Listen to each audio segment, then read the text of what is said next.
Chapter 6. After Kimki had been gone 1 moon, we began to watch for his return. Every day someone went to the cliff to scan the sea. Even on stormy days we went, and on days when frogs shrouded the island. During the day there was always a watcher on the cliff, and each night as we sat around our fires, we wondered if the next sun would bring him home. But the spring came and left, and the sea was empty. Kimki did not return. There were few storms that winter, and rain was light and ended early. This meant that we would need to be careful of water. In the old days, the springs sometimes ran low, and no one worried, but now everything seemed to cause alarm. Many were afraid that we would die of thirst. There are other things more important to ponder, said Matasape, who had taken Kimki's place. Matasape meant the Aleuts, for it was now the time of year when they had come before. Watchers on the cliff began to look for the red sails, and a meeting was held to plan what to do if the Aleuts came. We lacked the men to keep them from landing, or to save our lives if they attacked us, which we were certain they would. Plans were therefore made to flee as soon as their ship was sighted. Food and water were stored in canoes, and these were hidden on the rocks at the south end of the island.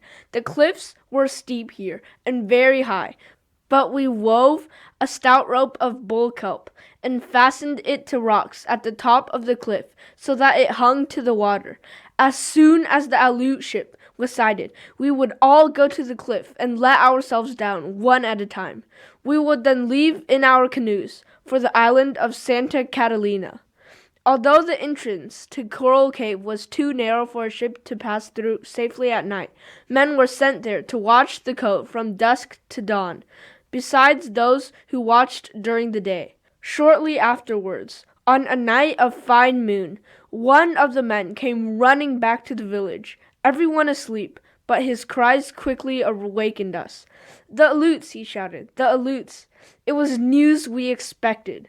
We were prepared for it. Yet there was much fear in the village of Galisat. Matasape strode from hut to hut, telling everyone to be calm and not to lose time packing things that would not be needed. I took my shirt of yucca powder, however, for I had spent many days making it, and it was very pretty. I also took my otter cape. Quietly, we filed out of the village, along the trail that led toward the place where our canoes were hidden. The moon was growing pale, and there was faint light in the east, but a strong wind began to blow. We had gone no farther than a half a league, when we were overtaken by the man who had given the warning. He spoke to Matasape, but we all gathered around to listen to him. "I went back to the cove after I gave the alarm," he said. "When I got there, I could see the ship clearly. It is beyond the rocks that guard the harbor. It is a smaller ship than the one which belonged to the Aleuts. The sails are white instead of red." "Could you see anyone?" Matasape asked. "No. It is not the same ship which was here last spring." "No." Matasape was silent, pondering the news. Then he told us to go on to where the canoes were and wait for him, for he was going back. It was light now, and we went quickly over the dunes to the edge of the cliff and stood there while the sun rose. The wind grew cold, but fearing that those on the ship would see the smoke, we did not start a fire, though we had meal to cook for breakfast. Instead, we ate a small quantity of dried abalone. And afterwards, my brother Ramo climbed over the cliff. No one had been down to the rocks since the canoes were hidden, so we did not know whether they were still safe or not. While he was gone, we saw a man running across the dunes. It was Nanko, carrying a message from Matasape. He was sweating in spite of the cold, and he stood trying to catch his breath. We all waited, urging him to talk, but his face was happy, and we knew that he had brought good news. "Speak," everyone said in a chorus. "I've been running for more than a league," he said. "I cannot talk." "You are talking," someone cried. "Speak, Nanko, speak," cried many voices. Nanko was having fun with us. He threw out his chest and took a deep breath. He looked around at the circle of faces, as if he did not understand why everyone was staring at him. The ship, he said at last, saying the words slowly, does not belong to our enemies, the Aleuts. There are white men on this ship, and they have come from that place where Kimki went when he left our island. Has Kimki returned? An old man broke in. No, but it is he who saw the white men and told them to come here.